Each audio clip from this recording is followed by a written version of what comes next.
Hey everybody, it's your old pal Mike. I hope you're happy, healthy, and safe, and welcome back to the channel because I'm pretty sure I've got a fun one for you. I thought I'd finally tackle something that I've wanted to tackle for years. We're talking ever since like 2010 or 2012. Ever since I first discovered that Fender had moved the vibrato. Now, if you weren't aware, Fender has indeed moved the vibrato closer to the bridge on certain models like the Classic Player, the Blacktop, the Jazzmaster Squier, the recent Player Series Jazzmasters, even the 50th Anniversary Jaguar bodies, of which this body is part. That series had the vibrato moved slightly closer to the bridge. And this is something that I have to admit, I will reveal my bias to you openly. I despise it. I don't like it at all. Every time I play a guitar with the trem moved closer to the bridge, there's something so different about the way those guitars feel to me. And it's only like 13/16ths of an inch difference. It's really not such a mammoth change. Vintage vibrato spacing is just 5 inches from the center of the body inserts to the back wall of the vibrato cavity. Modern spacing is 4 3/16 inches. That little difference totally harshes my vibe, man. But the thing is that I've never been able to appropriately test my belief on this subject because I've never been able to test it on the same guitar. I think so many of the things that we as guitar players hold as truths, you know, the difference between veneer and slab fretboards, the difference between a maple fretboard and a rosewood fretboard, those preferences are valid, but those are things that I don't think we can fully test unless we make the change to the very same guitar. For the purposes of this video, I have already gone to the trouble of modifying this gift 50th anniversary body to vintage spec. This body was a gift, or rather like a form of payment from my good friend O for some work that I did for him like 2 years ago. And I was like, no, your money's no good here, you're a good friend. And he was like, I'm gonna get you a body. And then 2 years later, a mystery package showed up, and this was inside. For now, we're going to leave this unfinished and cobbled together from parts that I had in my drawer. Let's run through everything on the guitar, and then we'll get to the test. On this guitar, I've got the 50th anniversary body, my leftover 63 Jaguar neck that was the original neck on my Charcoal Frost 12 Jag. I've got pickups from EP Custom that I'm very excited to hear. That company sent me these pickups a long time ago to get feedback on, and I didn't have a proper Jaguar to use them in because the only Jaguar I have is that 12-loaded one, and there's no wood left in that thing to mount pickups to, so I'm very excited to hear these. I've also got incredibly minimal wiring, just an on-off for each pickup, and a single volume, one of the very earliest Mastery vibratos. And this guitar also wears Pancake's original bridge. This bridge is from 1961, but I wanted to use an original stock Jazzmaster or Jaguar bridge for this test because I wanted to test one very specific stated attribute of the modified positioning. So we'll get to that in a bit. This guitar is also wearing a set of Ernie Ball Power Slinkies gauges 11 to 48 and no shims in the neck pocket. I'm going to plug it in, play it a little bit, get familiar with what this guitar does and how it feels and how I think it should sound, and then we're going to move the vibrato closer and we're going to see if that changes anything. I'll also play just in front of the mic here so that you can hear any acoustic changes as well, because while I do have my preference and my belief here, one belief that I think is going to prove true is that this is going to be more of a feel thing than a tone thing. Because I just can't imagine that the modern spacing is going to have that great of an effect on the plugged-in tone. But hey, who knows? That's why we're here to find out together. All right, let's hear it acoustically first. And I've marked the position of my guitar with Garrick to make sure that I'm relatively the same distance away from the microphone. But let's just hear what this can do with the vintage position.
Do I notice a difference? One thing I will say right off the bat is that I don't think it's making too much of a difference in terms of stability. Neither tuning stability seems to be affected, nor stability at the bridge, because if I really bang on it, the E string is still going to skip out of its saddle, no matter where the vibrato is. You know, I'm feeling like the vibrato is just a little bit more tight feeling. Spring tension has increased, and I think that's because there's not quite as much overall string length, so the strings aren't pulling as hard on it, and so the vibrato, which I have not adjusted from its prior setting, isn't having to push back against quite as much string tension, so it does feel a little bit more tight and in a pleasant manner for me. So that is a plus in my book, but it's also something that I can simply achieve by turning the screw in the center of the plate here. That's for string tension. And so if I wanted it to feel a little tighter in the vintage position, I can just tighten it. That's not a big deal. You know, this kind of reminds me of the debate about top wrapping a Les Paul tailpiece. What that refers to is wrapping the strings back through the opposite direction of the stop tailpiece on a Les Paul and then over top it so that there's a more graceful break angle over the saddles. A lot of people say that's better for tone and better for feel and loosens things up. And then still others absolutely hate it. And this could just be one of those things that's, you know, impossible to quantify. Okay, there is one thing that's messing me up a little bit, and that is the position of the arm itself. I'm having to like consciously reach for it over here because I'm aiming for the tip usually. That's where I grip. And so the vibrato position moves the arm forward into a position that's almost perfectly in line with the neck pickup switch. And that's just a little bit farther than I expect it to exist.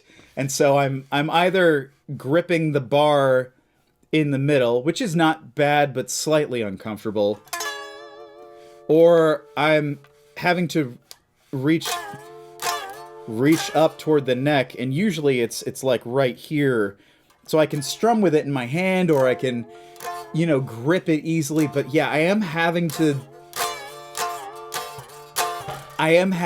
adjust my technique. All right, so let me plug it in.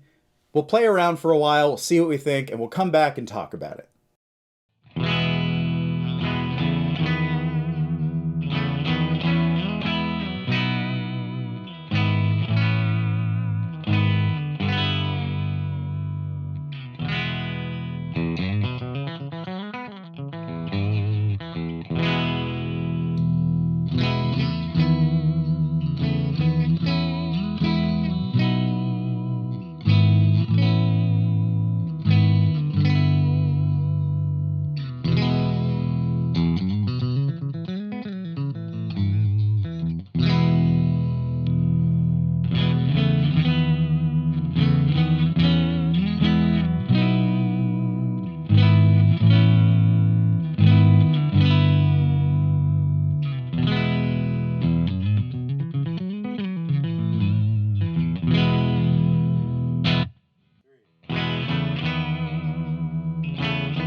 Okay. Here's what I'm thinking. Here's what I've learned. Here's what I believe based on my experience. I think I was right in that this was definitely more of a feel thing than a tone thing. Although, when I was playing Overdriven through the Bowman, I could detect something tonally that I was hearing that I wasn't able to quite put a finger on. So maybe after I go back and listen to the tracks and hear what I did, maybe I'll understand that more and I'll update if that's the case. But as far as feel goes, this guitar was much harder for me to play with the vibrato moved forward into the modern spacing. It was harder to bend and bend precisely. I was struggling a lot more with it. And the minute that I went back to the vintage spacing, all of a sudden the guitar felt the way I expected again. So that was actually a surprise. I think I sort of expected the modern vibrato position to actually increase compliance of the strings because there's not quite as much length. But yeah, the second I moved it forward, all of a sudden it was way harder to hit notes that were bent at the 7th fret as I did over and over and over again, and rather sloppily. I would also say the notes behind the bridge did not ring out quite as loudly.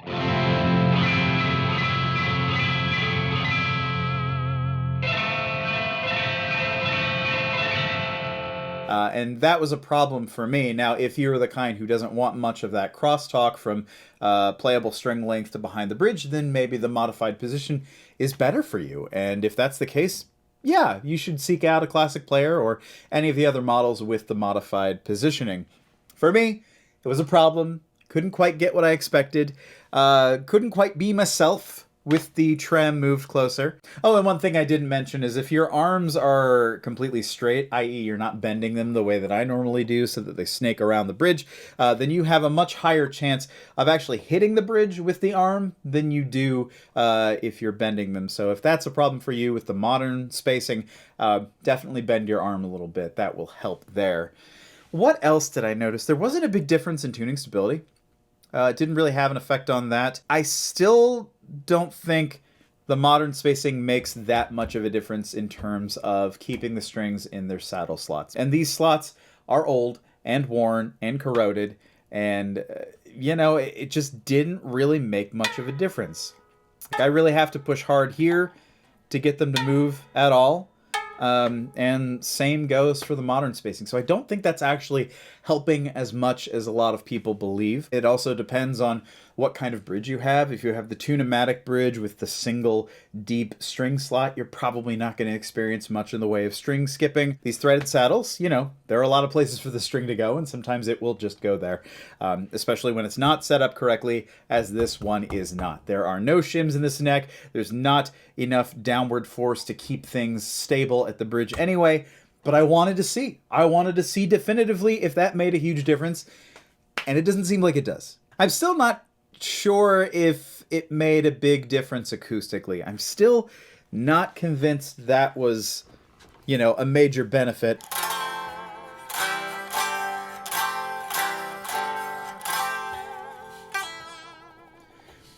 The vibrato has gone back to feeling just as easy to manipulate as I was used to. Yeah, it doesn't take nearly as much force with my arm to move it. So yeah, that was an interesting side effect of moving the vibrato closer, that the tension on the vibrato was decreased, and so the arm felt stiffer. That's really interesting to me. Really, I don't think there's a lot more that I can say about the vibrato positioning. It really didn't change the guitar as drastically as I expected it to, or as I have believed. Yeah, I think in the past maybe I've been a bit too hard on the modern spacing.